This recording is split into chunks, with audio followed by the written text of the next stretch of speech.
prophecy of Muslim Jesus. To the Muslims who say that Jesus, or Yeshua, claimed only to be a prophet and that he's not God, he never claimed to be God, this is a challenge to you, to anybody that is watching this, that if you cannot disprove this, that you must denounce Islam, that you must confess that Yeshua is the Son of God, that you must pledge an allegiance to the banner of the apocalypse, and you must become a disciple of mine. And this is a command to you if you cannot disprove this. And looking into the Muslims' claim in the Quran, it says that the Quran says that Jesus claimed not to be God. In the Quran, chapter 5, verse 116 and 117, in the Surat Al-Ma'idah, the table spread, it says in verse 16 and 17, "And beware the day when Allah will say, O Jesus, son of Mary, did you say to the people, take me and my mother as deities beside Allah? He will say, exalted are you. It was not for me to say that to which I have no right. If I had said it, you would have known it. You know what is within myself, and I do not know what is within yourself. Indeed, it is you who is the knower of the unseen. I said not to them except what you commanded me, to worship Allah, my Lord and your Lord. And I was a witness over them as long as I was among them. But when you took me up, you were the observer over them, and you over all things witness." In their Quran, they claim that Jesus says he never claimed to be God. Looking to Matthew 23 and beginning to go through the context of what Yeshua Jesus said, it will be very clear to you that he actually claimed to be God. Now, going through this step by step will be ultimately crucial for you to actually follow through from the beginning to the end. Don't leave, don't run off, don't try to make excuses. Just sit through this and actually seek the truth, because if you can disprove this, I will become your disciple. But if you cannot disprove this, you must become my disciple. And this is a challenge to the entire ummah of all Muslims across the world. In Matthew 23, it begins to give a context about Christ talking about the sepulchres of the prophets. Matthew 23, verse 27 says, "Woe unto you, scribes and Pharisees, hypocrites, for ye are like unto whited sepulchres, which indeed appear beautiful outward, but are within full of dead men's bones, and of all uncleanness." So we begin to see that Yeshua, Jesus, claims that they are the children of those who have killed the prophets sent to her.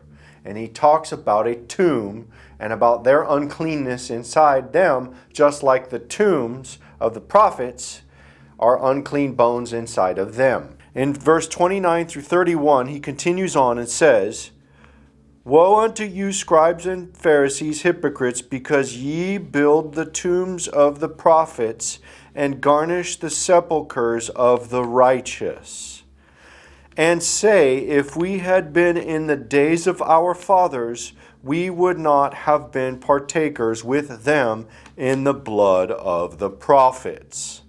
Wherefore ye be witnesses unto yourselves that ye are the children of them which killed the prophets."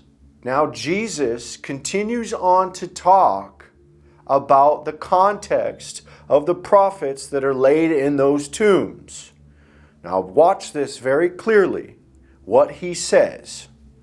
In verse 34 and 35, he continues on, he says, "Wherefore, behold, I send unto you prophets and wise men and scribes, and some of them ye shall kill and crucify, and some of them shall ye scourge in your synagogues and persecute them from city to city, that upon you may come all the righteous blood shed upon the earth, from the blood of the righteous Abel unto the blood of Zechariah son of Barachias, whom you slew between the temple and the altar.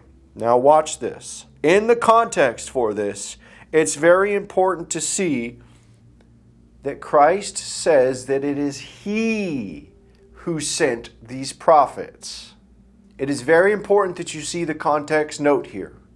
It begins in verse 34 where Christ says, "Behold, I send you." And who is He talking about? Christ is talking about sending them prophets. Who sends the prophets? Is it not God who sends the prophets?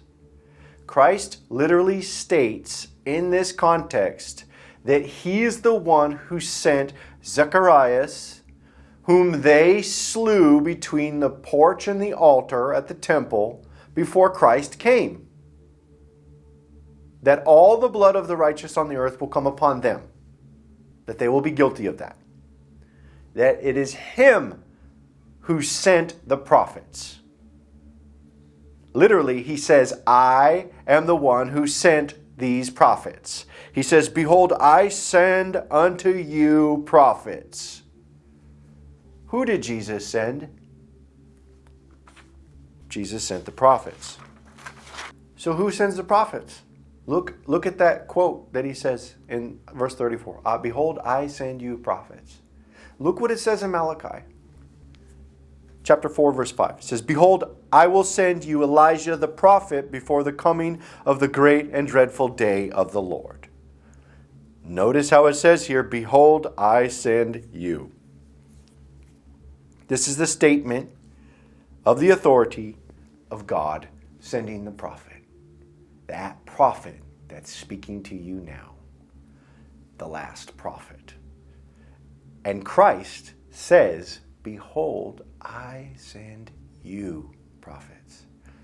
There's only one that can send prophets, and that is God.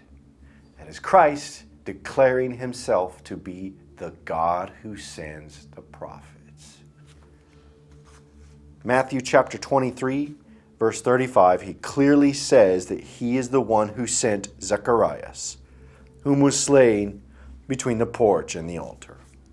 How could Jesus, Yeshua, send Zacharias the prophet before he was born? Unless he was God. And He says this to them clearly. He isn't confused on what He says. He claims to be God to them after accusing them of killing the prophets that He sent. Clearly in the context. And calls them unclean. And this is Christ claiming to be God. And Christ, the Son of God, is coming again. He's coming again, yes. And He sent another prophet to come to warn you of that great and terrible day of the Lord.